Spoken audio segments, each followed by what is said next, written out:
Ya, ntar sebentar Mas Ade mungkin mau ngambil nafas dulu. Sambil saya bacain pertanyaan ya. Pertanyaan yang pertama, satu gitu. Kalau Mas Ade seorang kritik gitu, tolong coba satu sampaikan gitu, kritik apa kepada Jokowi gitu untuk malam ini gitu. Itu yang pertama. Nah, terus yang kedua, tadi kan dia bicara soal revisi UU ITE gitu. Saya mau sedikit singgung gitu. Nah, kalau misalnya secara antisipasi penangkapan begitu, kenapa nggak lewat presiden aja gitu? Itu yang pertama, yang kedua. Nah, Oke. terus yang Apa-apa? ketiga, yang soal undang-undang ITE, Mas. Hah? Revisi Undang-Undang Iya ITE. kan, iya kan nggak mesti revisi gitu untuk akhirnya kita bisa memilah siapa yang mau ditangkap gitu kan presiden bisa mencegah itu gitu, ngerti nggak Mas? Mencegah apa? Nggak ngerti. Mencegah siapa untuk yang ditangkapnya begitu. Itu Nggak, yang pertama. Ya nggak dicerna bisa dulu lah, dong. Anda dicerna dulu nggak lah itu. ngerti hukum lah ya. Dicerna dulu itu satu dua. Nah, Nggak, bukan nggak terus dicerna. Anda nih nggak ngerti hukum.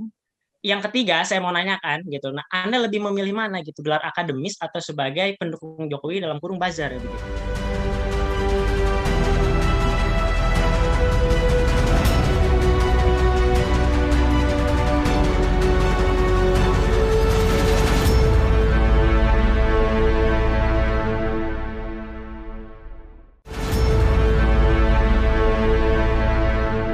Ya, memang apa namanya yang dipertanyakan sebetulnya bukan soal pemanggilan hari Minggu jam 5, tetapi untuk apa dipanggil.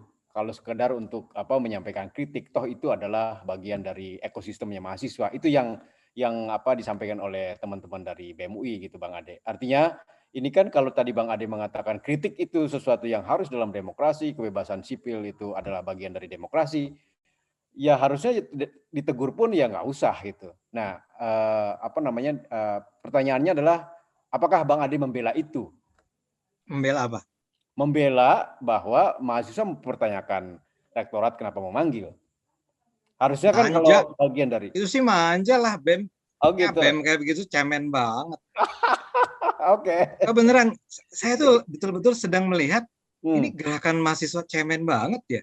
Hmm. Dipanggil Direktorat Kemahasiswaan ngeluh, Ya. hari Minggu jam 5 ngeluh. Hmm. Ini apa sih? Ini mau berantem nggak sih sebenarnya? Saya Hmm. nggak tahu lah. Anda sedang memperjuangkan apa sih sebenarnya? Hmm. Pedro yang saya bilang Papua itu kan kita ngomong UI. Yang saya bilang diskusi Papua di UI tidak pernah dibubarkan. Hmm. Waktu itu Veronica Koman loh yang ngomong. Ya bahwa penyelenggara kemudian dipanggil oleh Humas UI, Humas loh yang panggil, itu kaitannya dengan kenapa mengundang buronan. Karena waktu itu memang polisi atau siapalah, atau Intel, saya lupa, bertanya, kok bisa sih buronan muncul di UI? Itu bikin rame emang. Tapi tidak pernah dibubarkan. Jadi Pedro, kita ngomongnya lurus. Jadi jangan loncat-loncat kayak gini. Jadi agak repot juga kan?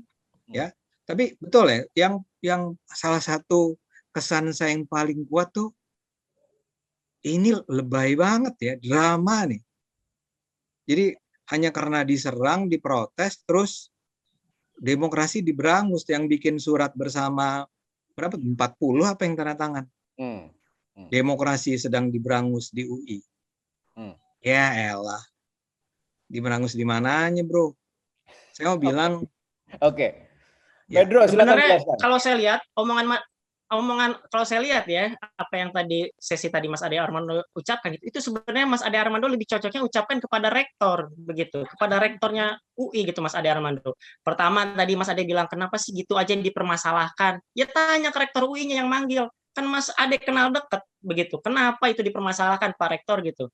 Itu yang pertama gitu. Bukan nanya ke publik gitu. Kok pada cemen sih dikit gini dibilang pemberangusan demokrasi, bukan gitu Mas, ada yang tanya ke rektornya kenapa hal itu dipermasalahkan dengan urgensi darurat seperti itu. Terus yang tadi bilang mahasiswanya cemen, iya mau yang ditanyakan yang cemennya mahasiswanya atau dosennya gitu dengan buat tweet yang seperti itu gitu. Nah yang terus ditanyakan gitu cemen ketika kita bikin diskusi soal pemakzulan presiden kok diteror gitu. Jadi siapa yang cemen, rezim ini yang cemen atau mahasiswanya yang cemen gitu. Dan tadi Mas Ade bilang begitu bahwa tidak jelas gitu apa yang mau dilawan dan apa yang tidak mau dilawannya gitu. Nah itu yang menurut saya menjadi seruan mahasiswa sekarang begitu bahwa ketika Jokowi gitu hanya jadi pembual begitu ya kita yang harus pastikan gitu kalau misalnya Bang Ade entah ya saya nggak tahu pandangan Bang Ade akan berdebat Bang Ade sepakat 3 periode Jokowi atau enggak Bang Ade? Enggak lah. Enggak, nah, Bang Ade tidak sepakat Jokowi 3 periode. Kalau kita tidak sepakat Jokowi beres periode ini. Itu yang pertama. Oke. Itu. Oke, Kalau Bang karena Ade tidak sepakat 3 periode, kalau kita lebih sepakat periode ini aja nggak selesai begitu. Nah, itu artinya apa gitu? Eskalasi publik kemarinnya sudah memual gitu, udah marah gitu, udah apa yang sesuai cocok gitu dengan kata-katanya apa stop membual, kita sudah muak gitu. Itu kan cocok gitu untuk merepresentasikan keadaan hari ini gitu.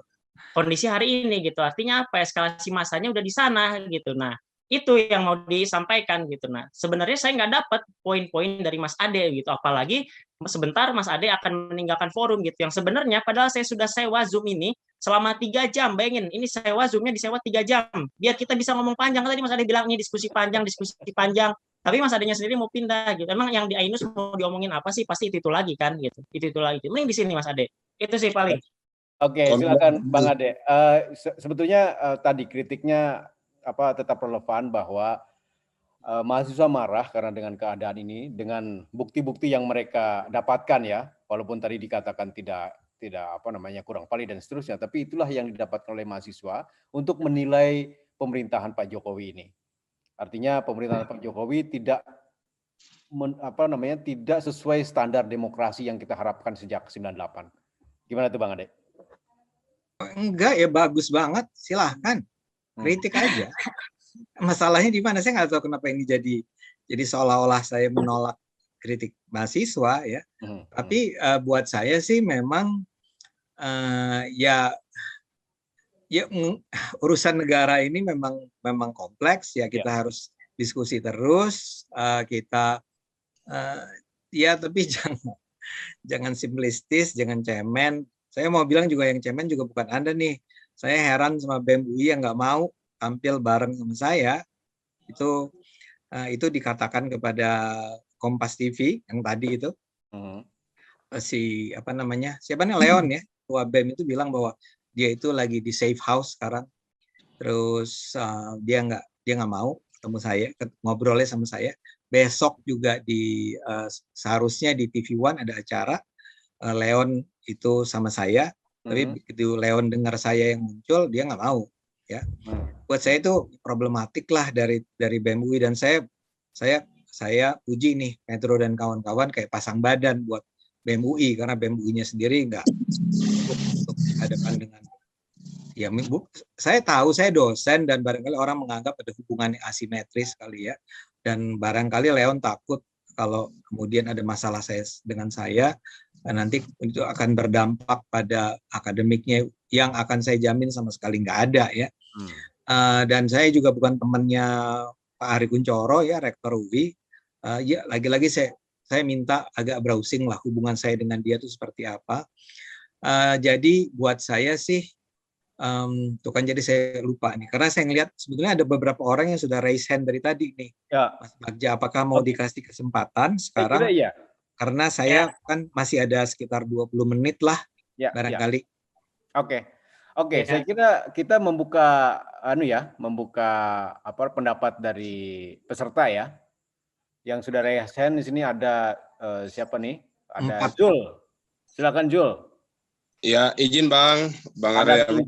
Silakan.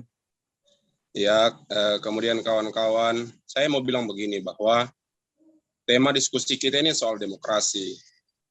Saya bukan alergi ketika melihat ada orang-orang yang mendukung kekuasaan itu kemudian mengkritik balik teman-teman yang coba untuk mengkritik kekuasaan. Yang pertama ingin saya ingatkan bahwa mahasiswa itu memang bagian dari semangat rakyat untuk mengkritik. Itu yang pertama. Yang kedua, kemudian ini kan menjadi rame karena Bang Ade Armando reaktif terhadap kritik kawan-kawan BEM UI. Nah, saya kira di sinilah problemnya. Benar, sekalipun Bang Ade Armando mengatakan akan saya jamin dia punya akademik dan lain sebagainya tidak akan terganggu, itu nggak bisa dilepas bahwa ada relasi kuasa di situ yang bekerja, nggak akan imbang. Kok Bang Ade Armando nggak kritik media dari internasional sana yang bilang bahwa demokrasi kita menurun, nggak kritik bilang kok Presiden Jokowi ini buruk pemerintahannya, kok itu nggak dikritik secara ilmiah sebagai seorang akademisi yang berprofesi sebagai dosen. kok Bang Ade Armando reaktif terhadap teman-teman mahasiswa yang hati mereka itu ada di rakyat begitu. Oke, Jul, sudah dapat poinnya. Ya. Saya kira langsung ke Bang Ade aja. Ya enggak, ya saya akan bilang, ya Anda enggak lihat aja apa yang saya tulis, apa yang saya sampaikan di video. Saya udah mengkritik tuh, ya Indonesianis di Australia itu udah berulang kali saya kritik. Argumen-argumen mereka saya pikir juga lemah dan itu terbuka. Dan mereka juga banyak yang marah. Jadi Bang Ade mengkritik ya, yang mengkritik para pengkritik yang bilang bahwa Indonesia itu udah menuju orde baru dan seterusnya. Mungkin Zul juga tahu ya siapa orang-orangnya. Itu saya juga kritik kok. Iya, maksud saya begini Bang. Maksud terakhir. Zul yang lain boleh nggak Zul? Karena saya lihat ada Sugi, ada Pratnya, ada Wahyu, ada Del Piero. Oke. Saya terakhir boleh sedikit bantu Bang Ade jawab nih. Zul, nggak usah dibantu. Bantu jawab Zul. Pet nggak usah dibantu. Ya nggak apa-apa, kasihan tadi kewalahan gitu udah lemes. Nggak level. Gini, Pedro nggak level. Nggak apa-apa, sekali-sekali diajarin sama mahasiswa semester 5 dokter kan. Gini nih, Zul.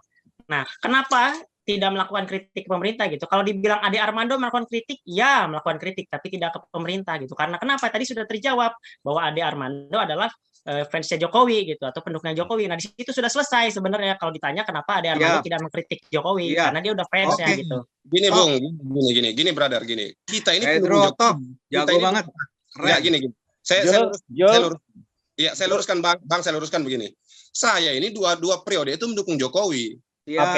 Oke. Karena kenapa? Karena ketika kita dihadapkan pada pemilu, kita akan memilih pemimpin bukan yang terbaik, tetapi yang paling sedikit cacatnya itu minimal. Oke, Jul. Poinnya udah dapat. Ketika sudah dia berada di kekuasaan, si pendukung boleh dong mengkritik. Kok Bang Ade Armando reaktif terhadap kawan-kawan yang mengkritik? Itu persoalannya. Iya. Poinnya udah dapat. Oke, silakan Wahyu Restia. Ada Wahyu?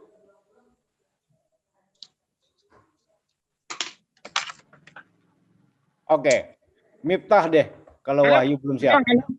Halo, Mas Bagia. Oke, Mas. Oke.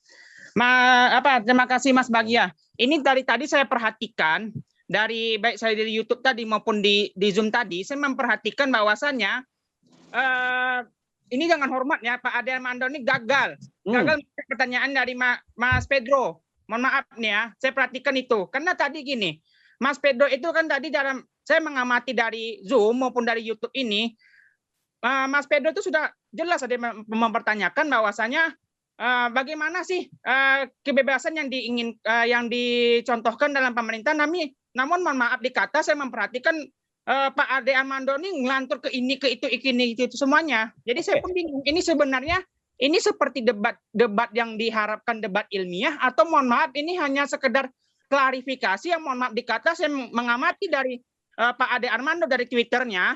Ini saya mohon maaf saya sepakat dengan Mas Pedro ini. Pak Ade Armando ini nggak segarang yang dia bilang di media sosial dengan dia di debat seperti ini, forum seperti ini. Mohon maaf. Ini saya mau klarifikasi lagi nih. Mohon maaf ya Mas Bagia ya. Ini saya mau klarifikasi lagi dari Pak Ade Armando nih. Karena banyak pertanyaan dari Mas Pedro tadi saya perhatikan ini kok nggak banyak terjawab sama Pak. Misalnya yang mana? Ini saya mau ngulangi lagi Mas Pedro ya. Mas Pedro. Ya. Mas, ini tadi nggak salah tadi saya bertanya tentang ini Mas ya, tentang bagaimana sih kriteria demokrasi yang Mas bilang tadi Mas ya. Mungkin bisa Mas ulangi tadi ya tadi Mas. Katanya saya lupa. Oke. Karena tadi diputus jaringan Mas Pedro dengan saya. Oke.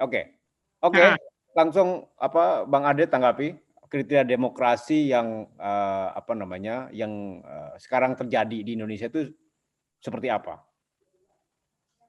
Nggak usah dijawab lah, Wahyu kan juga bingung dan dengar jawaban saya. Ya udah, sudah panjang lebar, ya udah kalau dia nggak ngerti nggak usah lah. Yang lain aja. Ayo yang mau ketawa jangan di unmute, yang mau ketawa silakan buka mic-nya ketawa bersama-sama. Oke, Mas Wahyu kita kasih kesempatan ke Pradnya Wicaksana. Oke, monggo. Saya ketawa kali ini, serius. Pradnya silakan Pradnya, Mana Pradnya? Ini. Oh ya. Mute Pradnya. Masih mute. Pradnya mute.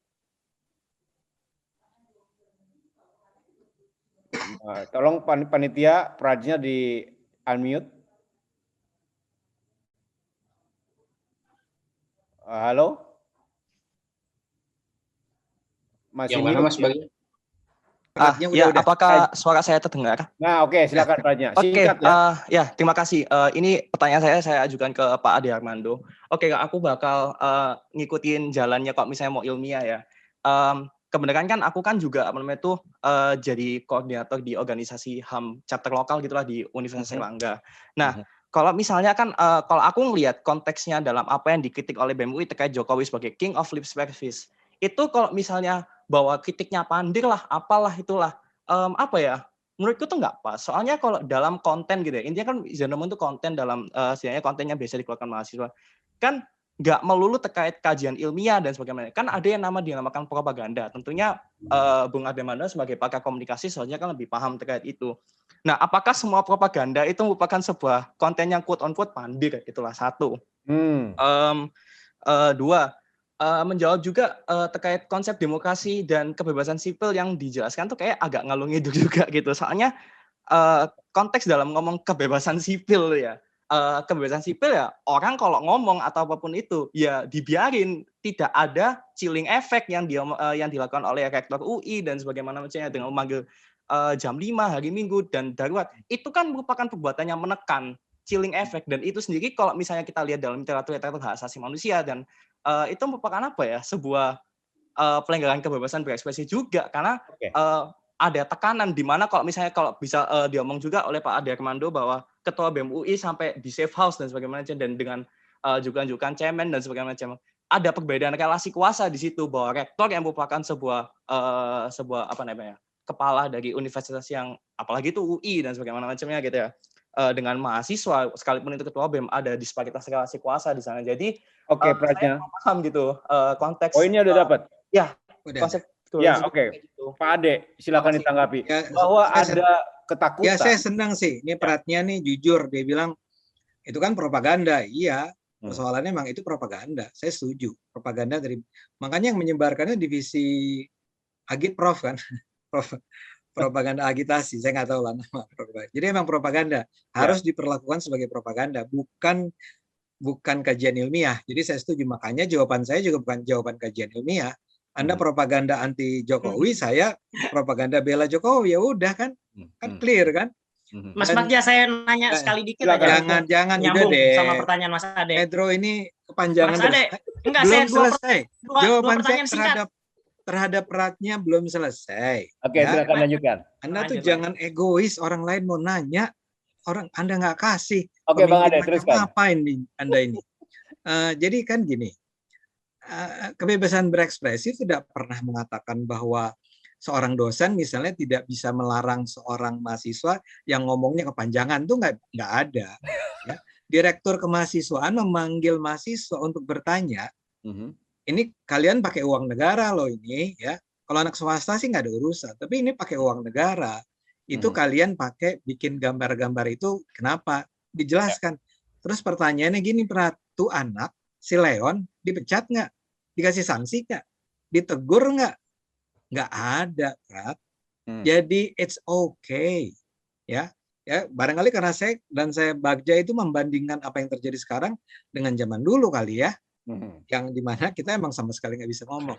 Jadi ya boleh kita Anda tetap mengatakan tuh ada relasi kuasa dan itu artinya ada pemberangusan, fine, Pratnya fine, ya. Oke, Pedro ada pertanyaan, nanya aja. Ya, sebentar Mas Ade mungkin mau ngambil nafas dulu sambil saya bacain pertanyaan ya. Pertanyaan yang pertama, satu gitu. Kalau Mas Ade seorang kritik gitu, tolong coba sampaikan gitu, kritik apa kepada Jokowi gitu untuk malam ini gitu. Itu yang pertama. Nah, terus yang kedua, tadi kan dia bicara soal revisi UU ITE gitu. Saya mau sedikit singgung gitu. Nah, kalau misalnya secara antisipasi penangkapan begitu, kenapa nggak lewat presiden aja gitu? Itu yang pertama, yang kedua. Nah, terus yang ketiga, yang soal undang-undang ITE, Mas. Revisi undang-undang ITE. Iya kan nggak mesti revisi gitu untuk akhirnya kita bisa memilah siapa yang mau ditangkap gitu kan, presiden bisa mencegah itu gitu, ngerti nggak Mas? Mencegah nggak ngerti. Mencegah siapa untuk yang ditangkapnya begitu. Itu yang pertama. Ya dicerna dulu lah. Dicerna dulu lah. Ngerti hukum lah ya. Dicerna dulu itu 1, 2. Nah, bukan nggak dicerna. Anda ini nggak ngerti hukum. yang ketiga saya mau nanyakan gitu. Nah, Anda lebih memilih mana gitu, gelar akademis atau sebagai pendukung Jokowi dalam kurung buzzer begitu. Itu mungkin 3 pertanyaan saya. Ya, Oke, tadi silakan mau ngoreksi logikanya. saya agak amazed nih dengan pertanyaan Anda. Kenapa enggak? Ya undang-undangnya ada. Undang-undangnya bunyinya adalah Anda akan bisa ditangkap kalau Anda mencemarakan nama baik. Ya, itu udah dipakai. Memang presiden bisa campur tangan dalam hukum? Kan nggak bisa. Presiden itu baru campur tangan kalau orang sudah diputuskan oleh pengadilan itu bersalah, terus dia minta gerasi. Itu bisa. Tapi kalau presiden campur tangan dalam, ya dulu Jokowi udah campur tangan dong ketika Ahok itu mau ditangkap. Dia bisa bilang nggak boleh tuh Ahok ditangkap. Nggak bisa, bro. Itu Anda belajar 101 hukum, pengantar hukum. Oke. Ya. Terus tadi nanya apa lagi ya? Tadi nanya tuh saking saya amazed ya sama pertanyaan. Oh, buzzer atau jadi akademisi atau buzzer? Ya, akademisi, buzzer, mau jadi pengusaha. Ini siapa yang putus-putus ini? Bisa kan saya sekaligus? Masih kedengeran ya? Masih. Ya. Nggak tahu kenapa harus milih. Itu kayak pertanyaan pada Anda, Pat, Anda itu mau jadi mahasiswa atau menjadi aktivis? Kan bisa bilang. Saya mau sekaligus mahasiswa dan aktivis. Oke. Mahasiswa atau aktivis atau penjual obat, boleh tiga-tiganya. Pedro, Bang Ade tidak keberatan disebut sebagai buzzer. Nggak ada masalah. Nggak ada masalah. Oke. Itu kan cuma kata-kata. Tapi gini nih, saya barangkali cuma bisa sampai 20.05, artinya 2 menit lagi. Boleh nggak yang terakhir aja, siapa yang mau nanya? Anda yang putuskan. Yang terakhir sekarang siapa nih? Del Piero Hegelian. Oh, namanya asli nih. Silakan. Halo. Ya. Terdengar ya? Terdengar. Ini saya mau mengikuti logikanya Ade Armando ya, simplifikasi aja.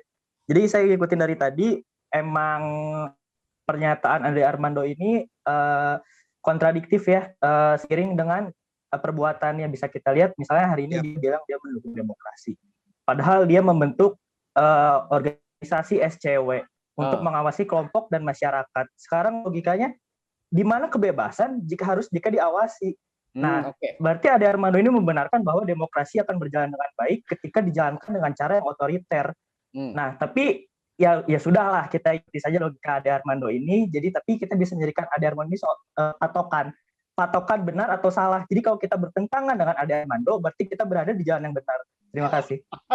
Oke, Bang Ade, mungkin perlu dijawab tentang pers. Saya mau nanya sama Del Piero. Pers itu diawasi nggak? Si Mas Bagja nih diawasi nggak? Piero, bisa Jawab, jawab? bro. Del Piero, Hegelian. Piero? Mas Bagja ini, koran Tempo atau grup Tempo, diawasi nggak? Halo? Ya. Halo? Media diawasi oleh siapa? Iya. Diawasi siapa? Kenapa? Mas Bagja ini koran Tempo, majalah Tempo, tempo.co, itu diawasi nggak? Ya tentu pasti diawasi, Mas Ade. Cuman maksud saya oleh Dewan Pers. Ya. Anda aja udah mengakui dalam demokrasi saling mengawasi itu adalah sesuatu yang lazim. Oke? Jadi pers diawasi oleh Dewan Pers. Yang namanya media watch, yang namanya tidak punya kepentingan, Mas. Tidak punya lembaga-lembaga. Del Piero, tolong pelajari di Indonesia ini. Ada yang salah enggak ini? Enggak, menurut saya Mas Ade ini mengamini Mas Ade buzzer. Ya udah, saya nggak mau berpanjang lebar. Oke. Tolong belajar ya mahasiswa menjadi lebih baik. Del Pedro, tolong menghargai pendapat orang lain. Yang CSW sedikit. Enggak. Ya apa mau apa dengan CSW? Saya menolak Anda masuk ya. Tadi menurut saya nggak sebanding gitu ya. Kan sebenarnya CSW itu kelompok masyarakat sipil begitu. Nah, ketika kelompok masyarakat sipil gitu mengawasi kelompok masyarakat sipil, berarti ada peran negara yang diambil oleh kelompok masyarakat sipil gitu. Dan itu ciri negara fasis gitu. Atau bisa dikatakannya sebenarnya cepu gitu. Cepu di antara masyarakat sipil untuk ke negara begitu. Ya lebih baiknya sih CSW ini sih. dibubarin atau diapain gitu Mas? Biar Oke, asik. Bang Ade silakan. Ini penting. Closing statement Mas mungkin dari Pak waktu. Iya, gini, masyarakat mengawasi pemerintah, LSM mengawasi pengusaha, LSM mengawasi, nggak apa-apa saling mengawasi. Yang kita hambat adalah adanya represi dari negara yang otoriter. Ya. Saya rasa ini basic banget pelajarannya 101 pengantar politik ya. Jadi saya tutup dengan itu aja. Saya terima kasih buat semua. Maaf kalau ada kata-kata saya yang menyinggung perasaan Anda. Mas Ade, sorry, saya closing dulu dong. Mas Ade jangan dulu keluar dong. Saya kasih closing dulu dong. Perbedaan pendapat. Saya kasih closing juga dong. Dulu dong, jangan dulu keluar dong. Dulu bentar. Selesaikan dulu Bang Ade. Nggak, udah. Saya Ya, ini memang orang otoriter ini memang harus dikasih. Enggak, maksud saya silakan kalau mau diteruskan, tapi maksud saya jangan dulu live gitu. Tunggu saya closing dari saya juga gitu. Biar Ada 1 sama-sama. menit. Pedro mau closing statement. Gitu maksudnya. Masih cukup waktunya. Silakan. Bang Ade ini masih Bang Ade. Lanjut atau saya? Enggak, Anda aja. Oke, tadi Bang Ade udah closing statement, saya juga mungkin closing statement gitu. Oke, Andai kata saya atau mahasiswa salah, itu masih bisa dibenarkan karena kita mahasiswa gitu. Sedangkan kalau Ade Armando salah, dia sudah menjadi dosen, doktor, bahkan di usia 60 tahun gitu. Dan jika masih ada salah, harus dipertanyakan gelar doktornya gitu. Dan apapun yang terjadi setelah debat ini, begitu, saya akan tetap jadi antitesis Ade Armando begitu. Oke. Saya mau kasih penjelasan tentang 3 jam tadi yang Del Pedro bilang, kok saya pikir mau 3 jam. Ya nggak pernah ada juga pernyataan 3 jam. Saya cuma dibilang jam 7 ya, makanya saya datang jam 7. Tapi Anda nggak pernah bilang mau 3 jam dan seterusnya. Jadi ya sorry, kalau memang dari awal udah dibilang 3 jam, saya tolak ke permintaan iNews. Oke. Tapi ya karena Anda cuma bilang, nggak pernah bilang berapa jam, ya sorry ya, saya terpaksa berbagi lagi ke iNews untuk bicara sama rakyat lebih luas. Oke. Thank you ya semua. Bang Ade, terima kasih banyak. Sama-sama. Teman-teman, terima kasih banyak. Semangat. Ya, sehat terus. Sama-sama. Oke.